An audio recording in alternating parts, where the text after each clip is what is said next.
আমার নাম তানিয়া। বয়স ২৭। ঢাকার একটি স্বনামধন্য বিজ্ঞাপনী সংস্থায় ক্রিয়েটিভ ডিরেক্টর হিসেবে কাজ করি।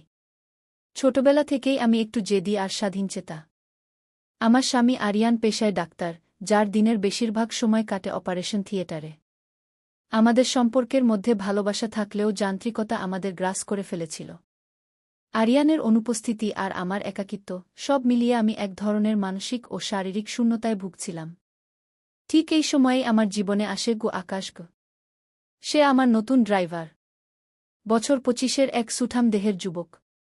শ্যামবর্ণ গায়ের রং, তীক্ষ্ণ চোখ আর কথা বলার মধ্যে এক ধরনের অদ্ভুত পৌরুষদীপ্ত মাদকতা ছিল তার। প্রথম যেদিন সে ইন্টারভিউ দিতে সাদা টি-শার্টের উপর দিয়ে তার সুগঠিত পেশিগুলো যখন স্পষ্ট বোঝা যাচ্ছিল, আমি যেন নিজের অজান্তেই একটু থমকে গিয়েছিলাম। সেদিন ছিল তপ্ত দুপুরের এক গুমোট আবহাওয়া। আরিয়ান কলিগদের সাথে কনফারেন্সে গিয়েছিল সিলেটে। আমি একা। অফিসে যাওয়ার জন্য নিচে নামলাম। আকাশ গাড়ির দরজা খুলে দাঁড়িয়েছিল। তার পরনে ছিল নেভি ব্লু শার্ট, যার উপরের দুটো বোতাম খোলা। রোদে তার ঘামছে বুক, আর সেই ঘামের বিন্দুগুলো যখন তার লোমশ বুকে চিকচিক করছিল, আমার শরীরের ভেতরে এক অদ্ভুত শিহরণ বয়ে গেল। গাড়িতে ওঠার পর আমি খেয়াল করলাম আকাশ লুকিং গ্লাসে আমার দিকে বারবার তাকাচ্ছে। আমাদের চোখাচোখি হতেই সে আলতো করে হাসল। সেই হাসিতে কোনো লালসা ছিল কি না জানি না, কিন্তু এক ধরনের আমন্ত্রণ ছিল। শহরের জ্যামে গাড়ি আটকে আছে। এসির ঠান্ডা বাতাসেও আমি ভেতরে ভেতরে ঘেমে উঠছিলাম। হঠাৎ আকাশ বলল, ম্যাম, আপনার কপালে ঘাম জমেছে। এসিটা কি আরও বাড়িয়ে দেব? তার কণ্ঠস্বর ছিল গভীর। আমি কিছু না বলে শুধু মাথা নাড়ালাম। সে যখন এসির নব ঘুরাচ্ছিল, তার হাতটা আমার জানুর খুব কাছ দিয়ে গেল। তার শরীরের উত্তাপ আমি কয়েক ইঞ্চি দূর থেকেও অনুভব করতে পারছিলাম। আমার হৃদস্পন্দন বেড়ে গেল।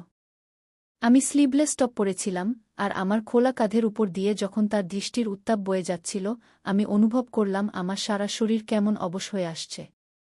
গল্পটা মোড় নিল এক বৃষ্টিভেজা রাতে। অফিস থেকে ফিরতে অনেক দেরি হয়ে গিয়েছিল। আকাশ গাড়ি চালাচ্ছিল। বাইরে মুষলধারে বৃষ্টি, চারপাশ প্রায় অন্ধকার।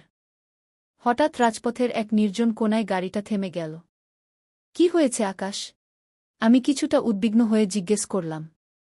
ম্যাম, টায়ার পাংচার হয়েছে মনে হয়। আমাকে নেমে দেখতে হবে। আকাশ বাইরে বেরোল। বৃষ্টির ঝাপটায় সে মুহূর্তের মধ্যে ভিজে একাকার। ভিজে জামাটা তার শরীরের সাথে লেপ্টে আছে। আমি জানালা দিয়ে দেখছিলাম, তার প্রতিটি পেশি, তার পিঠের গঠন যেন এক জীবন্ত ভাস্কর্য। কাজ শেষ করে সে যখন গাড়িতে ফিরল, তার শরীর দিয়ে বৃষ্টির জল চুইয়ে পড়ছিল। সে সিটে বসে কাঁপছিল। আমি পেছনের সিট থেকে একটি তোয়ালে বাড়িয়ে দিলাম।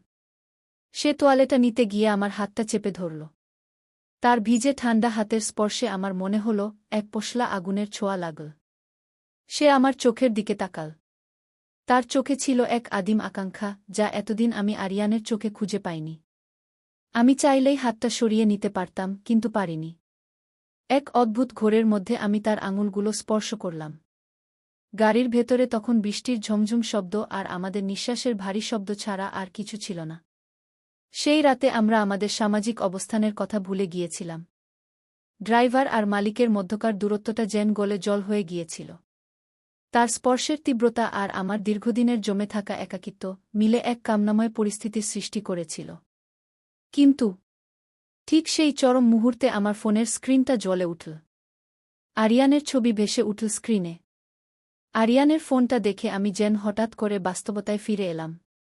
আকাশের হাত থেকে নিজের হাতটা সজোরে সরিয়ে নিলাম।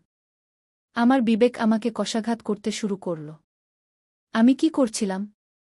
শুধুমাত্র মুহূর্তের উত্তেজনার কাছে আমি কি আমার দীর্ঘ বছরের বিশ্বস্ততা বিলিয়ে দিচ্ছিলাম? আকাশ বুঝতে পারল। সে লজ্জিত হয়ে মাথা নিচু করে নিল। আমি তাকে গাড়ি স্টার্ট দিতে বললাম। পুরোটা রাস্তা আমরা আর কেউ কোনো কথা বলিনি। বাস্তবে ফিরে এসে আমি বুঝতে পারলাম, মানুষের জীবনে মুহূর্তের প্রলোভন বা শারীরিক আকর্ষণ আসাটা অস্বাভাবিক নয়। কিন্তু সেই প্রলোভনে পা দেওয়ার মানে হল নিজের তিল তিল করে গড়ে তোলা সম্মান আর সম্পর্ককে ধূলিসাৎ করা।